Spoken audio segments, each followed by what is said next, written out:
there, welcome back to the Grow with Cara show. Today we continue our interview series with successful attorney marketers. We're taking a close look at what's working, what's not, the specific steps these attorneys took to get to where they are. And these are simple steps that you too can follow to get on a similar path to growth.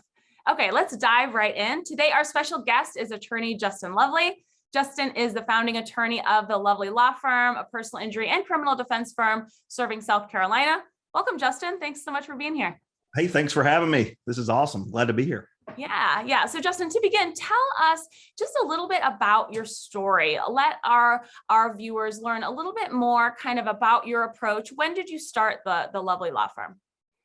Yeah, so the Lovely Law Firm was born out of necessity. And I've met several lawyers and told my story, and if you go to our YouTube page, you can watch the history of the Lovely Law Firm. But in 2009, I moved to Myrtle Beach. Met my wife, who's now my law partner, Emma. Well, she wasn't my wife at the time, but we were dating in law school, and she was a year ahead of me.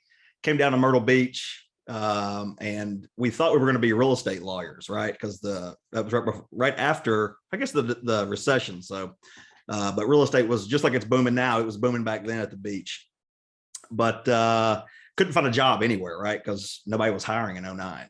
So I just hung my shingle, started doing criminal defense and door law, whatever came through the door, that's what we did. And I had zero experience other than law school. I had no idea what I was doing. But my wife and law partner, Amy, she was doing some criminal defense. So kind of got my foot in the door. So we started handling some criminal cases. She left, and about 6 months into it, she came and joined. And then the Lovely Law Firm just took off. We did our first injury case was a motorcycle case. A guy that we had met hired me. Again, I had to figure out what I was doing, but we got him a policy limit settlement. Okay. So at the time that was like, wow, what is this? This is personal injury law. And so from then on out, I decided, hey, this is where we need to be. And we just started growing.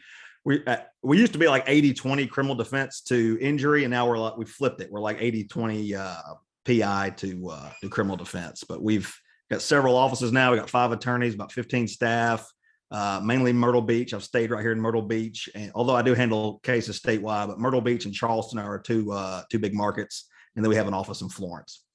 Excellent. So how were those early clients kind of coming through the door? Was it just word of mouth at that point? Well, early on was tough, but I didn't have any money, so it's easy now. You can get a case, you spend some money, and if you're doing it right, what your cost per case is going to be. But when you don't have any money, that's a problem.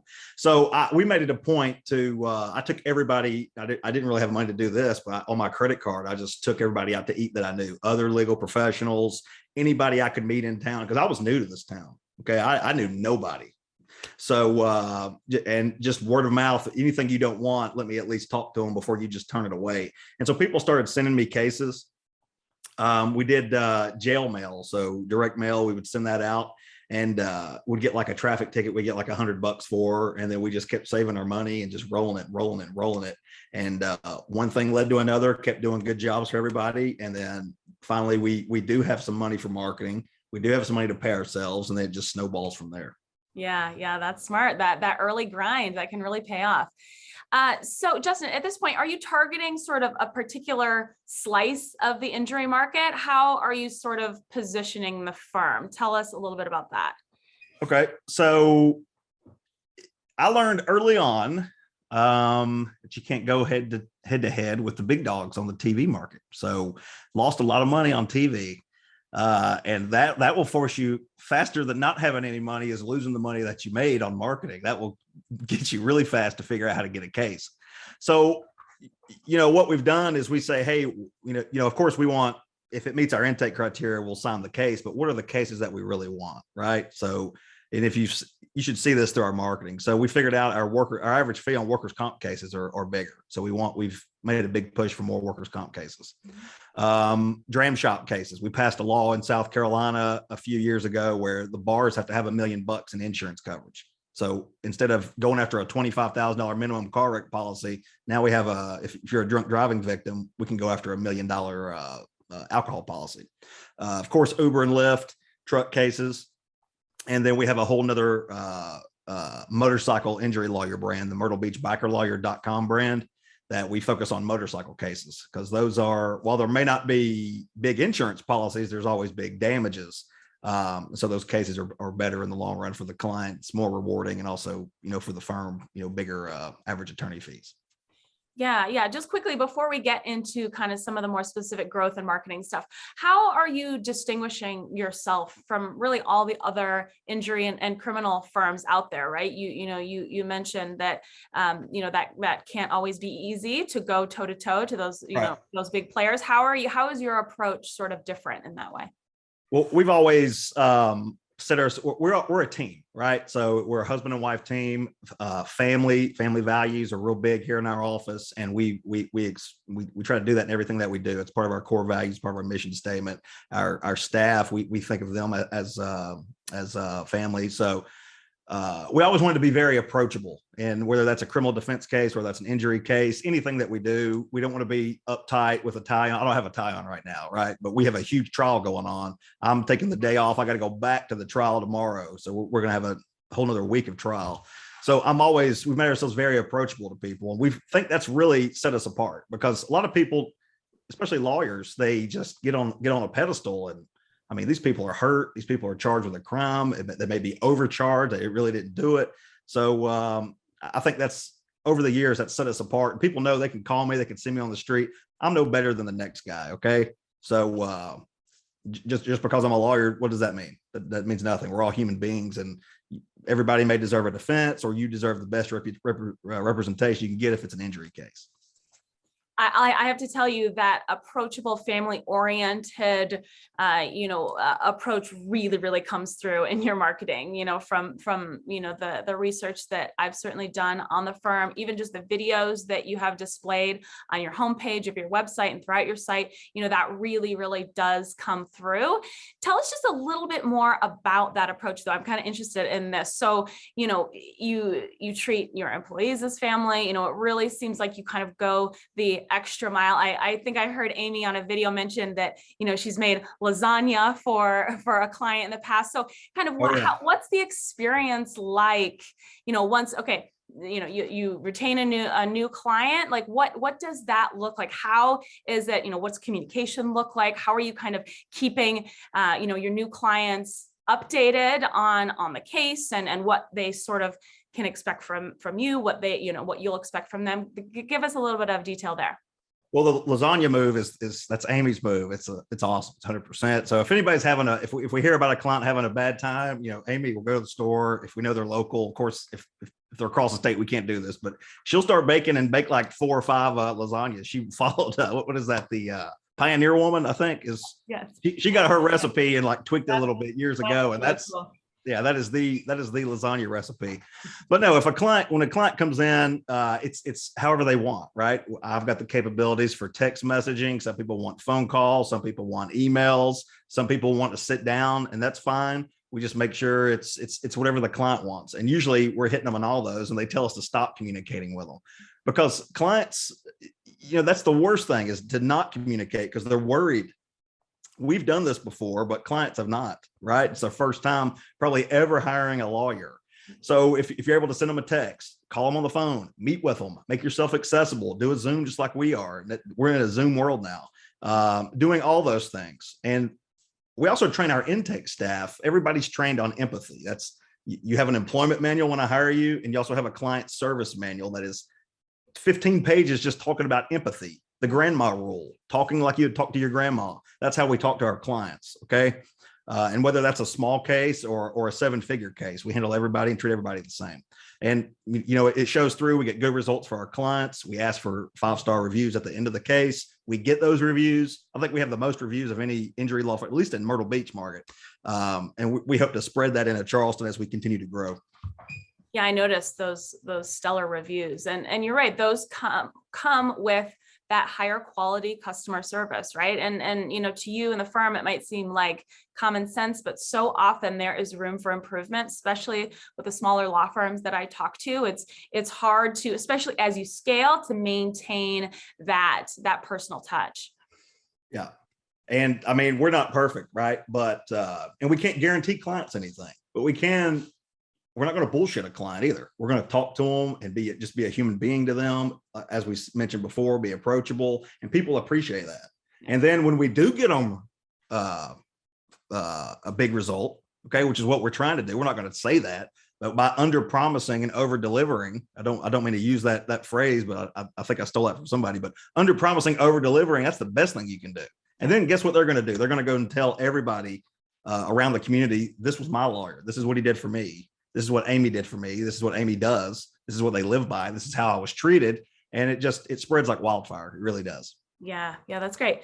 So switching gears a little bit, Justin, tell us a little bit about your revenue growth, maybe in the last few years. What does that look like? And then we'll talk about some marketing channels. Yeah. So we've been growing. We were growing maybe a steady tick, 10 to 15% until COVID. And then COVID, of course, we were all sweating it, and we lost.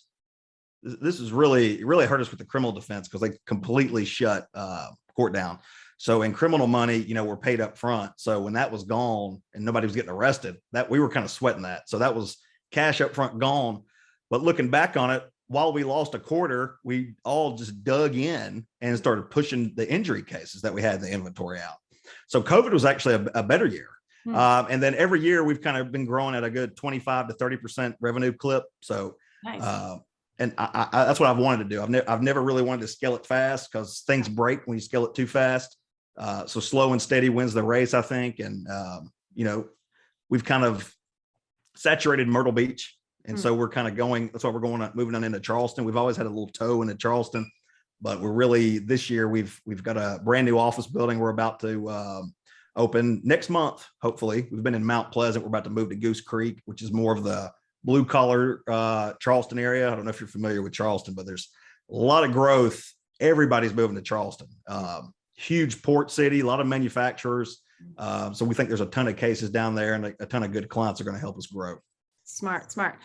So about what % of those revenues are you spending on marketing and advertising at this point? So we spend about, and we get aggressive, anywhere between 20 to 30%.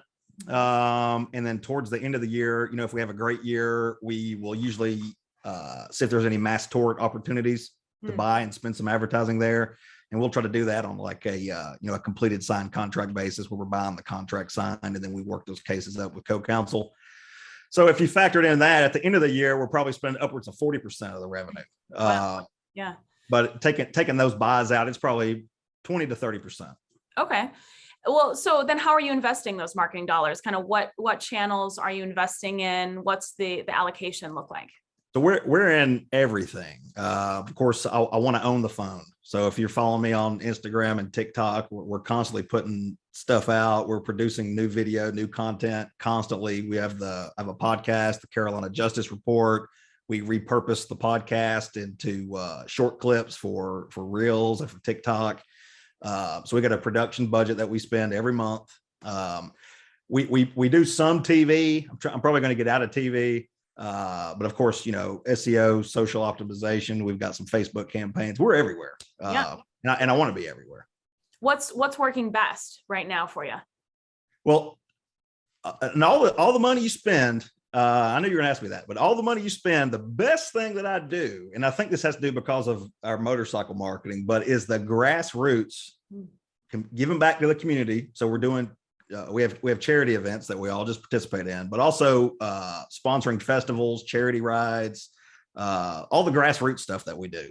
And the reason I say it's the best is because I know when we do these things, our referrals just keep popping up, because attribution is the hardest thing to figure out, because you're spending money on pay-per-click, you spend money on Facebook, you got money on TV, and then you start talking to somebody, hey, how'd you hear about us? So a buddy referred me to you. Well, I mean, how do we really know what it is? So that is so hard, but we've definitely seen referrals pick up, and phone calls pick up, just based off of doing the grassroots stuff, getting on boots on the ground, meeting people, and just spreading the word. Yeah, sometimes you really can't beat that. So sponsorships, community events, do you host a booth? Tell us some specifics on what you're doing with the community events. Yeah, so two things. So and this goes back kind of to our firm culture being approachable. So I always want to do monthly community service events where my staff, not me. I used to do it, but my staff chooses what kind of organization or what kind of program they want to sponsor. And then we'll get the whole group to go and help with that organization. So we were doing this before COVID. Of course, COVID shuts it down. And then we've slowly building it back up, but we're able to help with the Chamber of Commerce, figure out who needs help, what organizations is doing what this week. And we'll go as a whole team and help, whether that's beach cleanup, Meals on Wheels, Grand Strand Miracle League. That was an awesome event we just did. And then we also tie it, of course, a lot of festivals here because we're a tourist town with the beach, but we also, with my motorcycle brand, my motorcycle marketing, those MCs are always raising money for a fallen rider, for wounded warriors, breast cancer awareness, autism, whatever it may be. So we try to sponsor those events and help them raise money. And at the same time, we're getting the word out for our motorcycle practice. We've got the Bike Week, Myrtle Beach Bike Week coming up. So that's going to be a huge rally. We always have a booth out there. We're giving swag out. We're meeting people. So it's not just a billboard they're looking at. It's not just a commercial. I mean, I'm out there. Amy's out there. My attorneys are out there. My paralegals are out there. And we're out there giving swag and meeting these people, answering questions, boots on the ground. But I'm not just bullshitting talking about legal. I mean, I'm just drinking a beer with them, talking to them, or eating a sandwich with them, whatever we're doing. Right. Yeah, that's cool. That's invaluable, really. Justin, I always like hearing about firms' experience with paid online advertising, be it PPC, social advertising. Has that been effective for you? I know it sounds like you're investing in there a little bit. Is it one of the primary lead drivers for you? Yeah, I mean, we spend some money. Again, it's attribution, because I mean, they might click on your ad and they're researching you, then they ask their friend, then they call you. So I think the numbers are probably more than when I run a cost per case analysis or cost per lead analysis at the end of every month. I think they're probably a little higher than what they actually are. But yeah, we're spending money. We spend money on pay-per-click. We do paid Facebook ads. We've got a lead campaign run on Facebook, downloading my motorcycle book. That's been running. That's actually really good. So we'll do it. We'll do paid ads. We're giving them a lead magnet, which is a book. Actually got it right here. So great. Yeah. So they download this book in a PDF form and gives them tips and tells them about insurance and things about motorcycle stuff. And then we follow up with a drip. So a 52-week drip, which is all year long. I'm staying top of mind, at least in their email box. And it took me a while to copyright, or not copyright, but copyright. No, what's the word I'm looking for? Yeah. Words? Right. Copyright. All right, but write all those emails, right? Because they have to be engaging. It can't be boring ass emails or nobody's going to read them. But they're opening like a 40% open rate, and I've got like 4,000 bikers in there. Wow. So, I mean, if I'm not top of mind, I don't know who is, right? Yeah, right. And, you talk about that initial time investment to kind of draft all of those emails, but really, I mean, once that's done, that's kind of a set it and forget it. I mean, you can really use at least, a version of that drip sequence for, I would think, years and years with, maybe just some minor tweaks. Yeah. It really is a set it and forget it. In fact, I just tweaked it maybe a month ago because riding seasons is getting back going. And literally all I did was drop a few new YouTube links in the email sequence, it's like new updated videos. Yeah. But other than that, it's set it and forget it. You're absolutely correct. Yeah. Do you know off the top of your head about what your average maybe cost per lead and or cost per client might look like? Well, our cost per case, let me tell you this. I set a goal. Okay. I set a goal of signing a case at $1,500. That's what I would like to have a case signed for. So if I get close, if it's 1,600 to 2,000, I mean, we have a board out here it's got my intake stats, and I write it out so everybody can see it. And I put a smiley face, or I'll put a sad face if I spend too much money. But sometimes I do get crazy and try to try something and it might not work. And maybe it's out of whack. I'm spending $4,000 for a case. I mean, as long as we're meeting our intake goals and signing how many we want that meet our intake criteria, I'll spend the money because I know we can work the case up. We got an average attorney fee to make sure we get an ROI. But we try to stay at 1,500. So if I'm at 1,600, if I'm at 1,300, that's great. If I get less than 1,000, I haven't done that in a long time because we're just putting a lot of money out there. That'd be great if I get less than 1,000. Yeah, and it's important to have that goal, and I like that public display, the board that can really be effective. So Justin, are you personally managing most of the marketing and advertising efforts for the firm? Are you partnering with agencies or vendors? Do you have an in-house team? What does that look like? So we've got a combination of all three. So for some channels, I have an agency. I used to do it all, and that was insane. But and I've got a marketing director that just came on. So she's been with us for the last quarter. She's really taken off, and I'm really trying to get her to really handle everything. And then I can go back to being a lawyer, because when we started this, I kind of told you off camera, all I do is market and put out fires now. So I'm doing it. Agencies are doing it, vendors are doing it, and we've got an in-house team, all of it. How do you sort of vet those agencies or those vendor partners? How do you know kind of that they're doing what they say they're doing? You know, how did you kind of have you gone through some not so great partners there? Absolutely. Well, like everybody, I've been burnt, and I look at it like this. I always give everything a 90-day test, and if something's not producing or I can't track it, or there's something weird going on after 90 days, then you just need to get away from it. Okay. Now, if you don't get results after a month, you might need to give it another month and do your follow-up and see if something's happening there. So don't give up too quick. But if it takes a quarter and you're not getting any traction, I mean, that's some issues. But I'm a member of, I joined PILMA several years ago. I've been a mastermind, I think, for 6 or 7 years. And then I'm a member of a couple other legal masterminds. And that's kind of where we get behind closed doors. And they'll tell you, hey, this guy burnt me. This guy did me wrong. Hey, this guy's doing great. Mm-hmm. And the good thing is, if I can't go to somebody in Myrtle Beach and say, hey, who's doing your pay-per-click? They're not going to tell me. Yeah. But if I go to somebody in Florida, they don't care. I'm not a competitor. They're going to tell me everything. And they're going to want me to share what I'm doing with them, and which I freely do. So, the mastermind experience, that's been a key to really figuring out what kind of vendors, what can you do in-house? What's not really cost effective, what's wasting your time that you need to sub out. So that's kind of how I've figured it out over the years. Yeah, I think you really hit the nail on the head with the value of those mastermind, those peer groups. Invaluable to be able to hear, okay, so, a like-minded attorney in, a different geographic location has performed this experiment and it failed, or it was successful. And, how much time and money and resources, does that save you just by getting that insight and that intel from, someone that has, been through a similar experience. So yeah, man, those masterminds can really just be incredible. Oh yeah. And you never want to be the smartest dude in the room, right? Yeah. So and if you are, you need to change the group. But yep. So we have a core group that we've kind of been together, except for one or two get spun up maybe the last 4 years. And we've all grown together too. It's wild. So we'll go and meet and we'll report back and say, hey, this is what I've done. Congratulations. That's awesome. Or, hey, this is a big case. And we're all everybody's cheerleader. But we also hold everybody accountable, right? So, hey, man, you said you were going to do this. You didn't do it. You're spinning your wheels. You're standing in your own way, right? And so they'll say that to me. I'll say that to them. And next thing you know, a couple meetings down the road, we're all just really taking off. Yeah, definitely. How often do you meet typically? Usually once a quarter. Once a quarter. Yeah. That baked in accountability is pretty cool.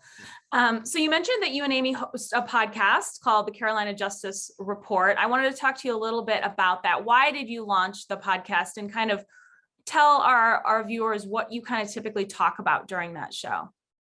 Okay. So, and the show itself has evolved too. So, if you follow me, it's really taken off now, because we started really newsjacking and getting into giving our spin, our perspective on current issues. So we today just dropped our Johnny Depp trial.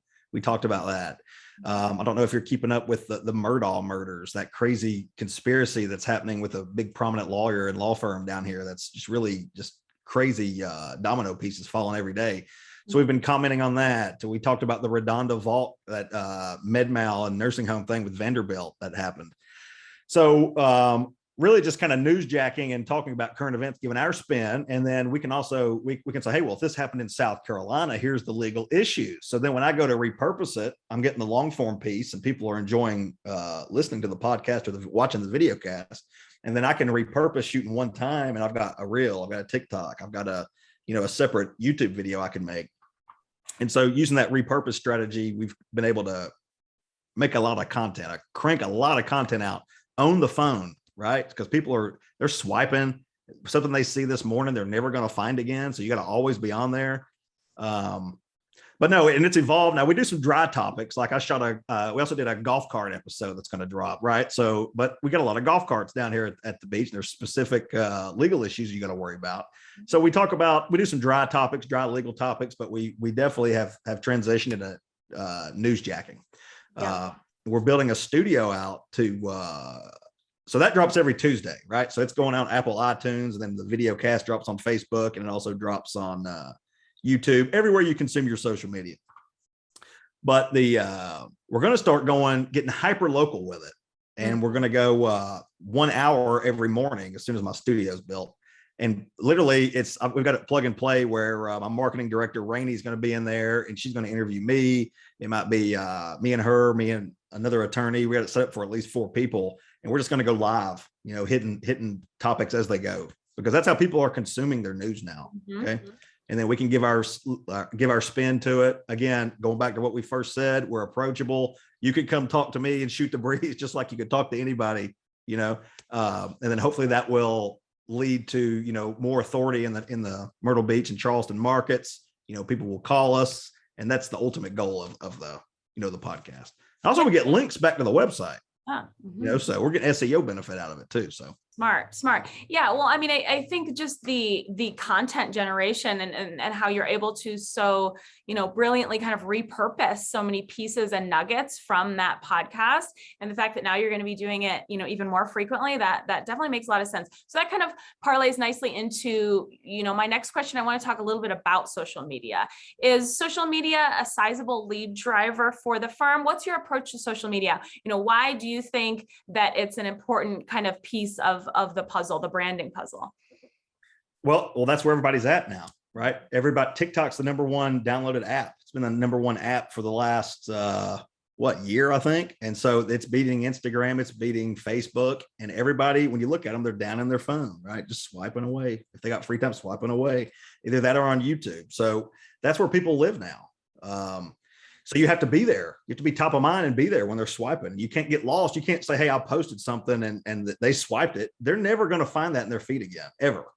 So you have to pay to play too. You can't just post on there and say, hey, I'm going to get some organic traffic. Now you might be able to get some organic traction on TikTok right now. And that's the big thing with them. But eventually it's all going to be pay to play. Like Facebook now, if you're not putting money behind your post, you're getting nothing. So we'll put money behind every post. And then if it takes off organically, we'll turn it off and let it kind of roll until it dies out. Or if it's a dud, we turn the money off. So, but you have to be there. It's a branding play. Now, as far as direct response, I don't really know how to answer that. Again, that goes back to attribution. I think you need to stay top of mind because everybody is seeing you everywhere. They're going to see you on Facebook. They're going to see you on TikTok. They're going to see you on Instagram. They might watch a YouTube video. Then they're going to search for an injury lawyer when they need it. And hopefully they remember, when life gets ugly, justice is lovely. And they listen to my jingle that's been ingrained in their head through all these videos they've been watching. And then they make the call and they hire us. So then it gets back to attribution. So when we do an intake, we're saying, well, hey, how'd you hear about us? What were you looking at when you called? We have to hope that's right. So that's why, I think it's a branding play. It's a long-term play. You can position yourself, and not a lot of people are doing this. And so there's when I say people, I mean lawyers. There's a very limited time frame, I think, to really take advantage of this before everything just gets saturated like everything else does. And then something new is going to happen. So you have to be constantly evolving, try as best you can to track everything. And hopefully it just leads to more cases.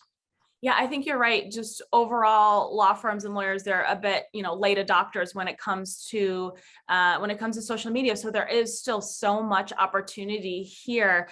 What's your kind of most popular type of content on social media? Is it kind of the newsjacking stuff, or what typically gets the most traction, the most engagement?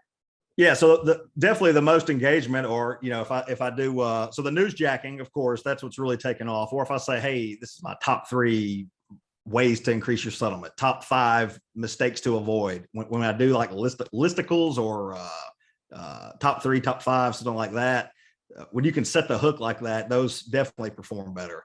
Nice. I try to answer simple questions. So FAQ. So, how much is a lawyer? I can't afford a lawyer. I try to answer those. Now those get some traffic. But my goal is, if somebody's searching for that, maybe that appears because those are terms that people search often, but the ones that actually perform are when you're really able to set those hooks. Top 7, get some intrigue, top 7, top 5, whatever it may be. So is that sort of your strategic approach? And when you're kind of planning some of this content and looking at, what you're going to cover on your podcast and what you're going to post, in the coming weeks on social media, is it sort of this combination of, what's relevant at the time? Certainly the common questions that you're receiving. How are you also kind of sprinkling some entertainment value into that? Tell us about kind of that strategic approach. Yeah, so you're absolutely correct. So we do research. So we research what's trending on Google. I have my all my paralegals and my legal assistants, they have a pad that's specifically for frequently asked questions every month, and we go through it, and then we'll reconcile it. And if I don't have a video, I put it on my list to shoot a video. So those are I call them the ASQ, answer simple questions. So we're doing that now. Of course, that's dry, right? But the goal would be if that person has that question, the next guy, or maybe a month down the road, they have that question. Maybe I'll pop up on a YouTube search and then they choose us because I answer it for them. So that's one strategy. And then, yes, the news jacking, we're like, what is really trending, man, that we can really talk about?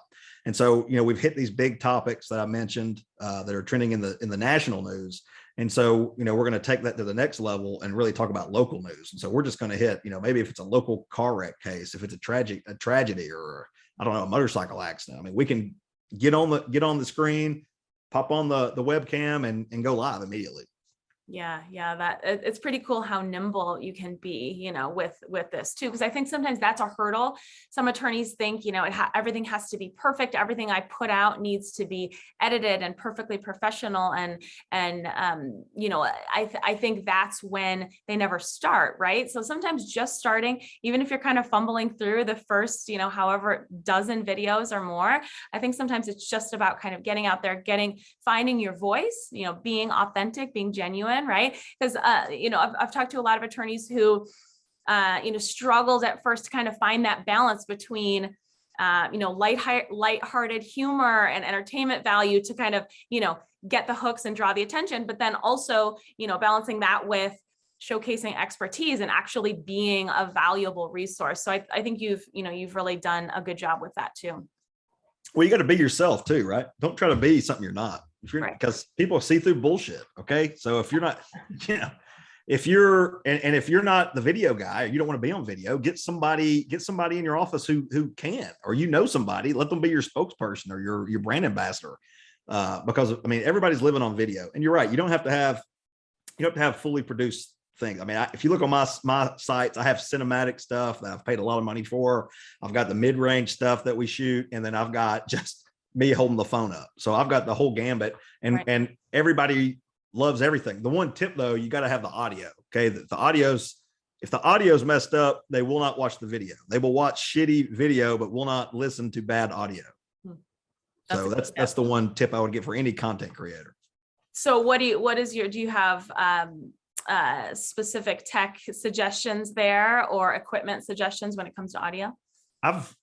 Well, right now I'm using a Blue Yeti, but we're putting up, I don't know if you can see this, but that's what I use for like my shots like this. We've got the Shure mics for when we do, we're setting up in the live stream studio. Yep. And then, so just like a Joe Rogan podcast, we're getting all the best audio we can get. But, and then, when I'm filming the video cast, we've got, we bring professionals come in. We have videographers set up the audio with the mics and all that. So, but no, I didn't always do that. I started with just shooting webcam or shooting on the phone, or I had a little Canon Rebel that we just set up on a tripod and shot. Go to my YouTube page and look at the very first videos, but don't laugh at me, but that's how we got started. Yeah, it's kind of interesting to see that progression for sure. So before we wrap up, Justin, I always like to ask, if a lawyer watching only has time maybe to adopt one, maybe two of your firm's successful marketing channels, what would you recommend? Okay. I would say grassroots, get into the community, get active in the community, help people whether that's community service or whatever it may be, get your name out there. Okay. Cause that's going to be free. It's only going to cost you, you're giving back, and it's only going to cost you your time.